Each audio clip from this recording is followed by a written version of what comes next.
Welcome to Trainfest 2019 here in Milwaukee, Wisconsin. I'm going to be going around to a couple manufacturers that I was able to get to while I was there at the show. I was not able to get around to everybody, but I tried to get to as many as possible. Huge shout out to the people that were willing to talk to me and talk about their products on video. Welcome to the 2019 show here at Trainfest in Milwaukee, Wisconsin. I'm Shane with ScaleTrains.com. Wanted to share with you our all-new Gunderson Multi-Max release. As keeping with the rivet counter tradition, all of our models, of course, are railroad and road number specific. And with this car, of course, it's from the 2014 to today, so if you're a modern modeler, this is a perfect car. The rivet counter version features etched metal side panels. You've also got the indoor detail with the separate door rods. This particular car is an early car, you can tell because of the angled door and a little bit, and then you also notice the grab irons on the end of the car. As you look at the early car as well, you've got a drip rail across the top and different mounting tabs than the later car.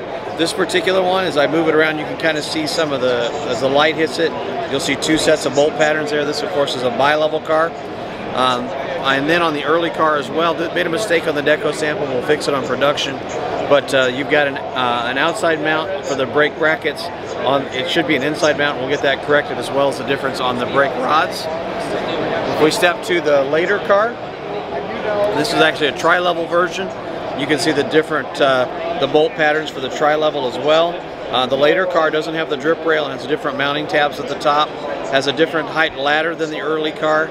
You'll also notice the stepwell buckets, grab irons, and the door, instead of being angled, has more of a stair-step effect to it. The great thing about this particular car is tooling is already done. We're looking at delivery in the late spring, early summer of next year.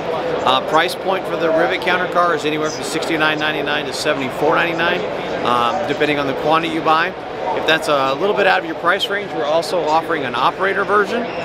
This is the operator car here. The main difference that you'll see are the side panels are actually plastic instead of etched metal.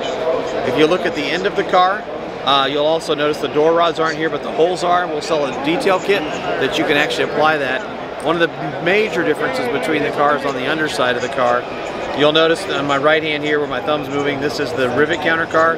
Has all the brake linkages, the plumbing, the airlines, the cushioned underframe, or I'm sorry, the cushioned underframe, the coupler pocket, and then you look at the rivet counter car, you'll see the holes. The thing about the operator car is we offer a detail kit, so the operator car sells for between $39.99 and $42.99, and then if you want to add all those details, it's about another $15. So it really brings an affordable auto rack to the HO market. Well, welcome to Trainfest 2019. I'm Shane with ScaleTrains.com. We want to tell you about our all-new operator and rivet counter locomotive, the SD45. This is the definitive model of a classic 1960s locomotive. In our first production run in rivet counter, we're offering 4 different road names. You're going to notice Chicago Northwestern. It's the first time it's ever been done with a non-dynamic hatch and actually has the correct flare as it goes back to the radiators. You've got the winterization hatch, the beacon, the gong bell, and of course with DCC and sound, you'll get the gong bell sound. Seaboard Coastline has the red emergency light, and all the other unique SCL features. You get over to the Southern Pacific, first time with the SP light package. Of course, the big hole light works, the gyro light works. It has all the SP unique features. And then you've got the Pennsylvania, which is kind of the plain Jane standard SD40-2. Has all of the rivet counter features you've come to expect. Everything from tread plate detail to see-through steps to the drivetrain, which is going to pull a ton of cars, the big motor, and of course see-through fans, just about everything that you can imagine on the rivet counter model. Also doing an operator version. As you'll recall, the operator version is a one-size-fits-all, meaning that it's the same cab, same long hood, same dynamic brake, but that helps us keep the price point down. Shares the same drivetrain as the rivet counter, same motor, so you're going to pull a ton of cars. The best thing is price. The non-sound version, you're looking at $99.99 for DCC and sound. I'm sorry, yeah, excuse me, for DCC and sound with the essential sound unit, it's about $154.99. Looking for delivery on these next summer and taking pre-orders on those now at ScaleTrains.com as well as select retailers. Also on display, Scale Trains had samples of their Dash 9s in rivet counter and operator. They also had a couple N-scale versions. These locomotives look really good, and I know that a lot of people are going to want them. I also really like that Scale Trains does the operator versions, because the operator version really gives you a good option if you're on a budget or just want something that can get tossed around a little bit without having to concern about breaking any details.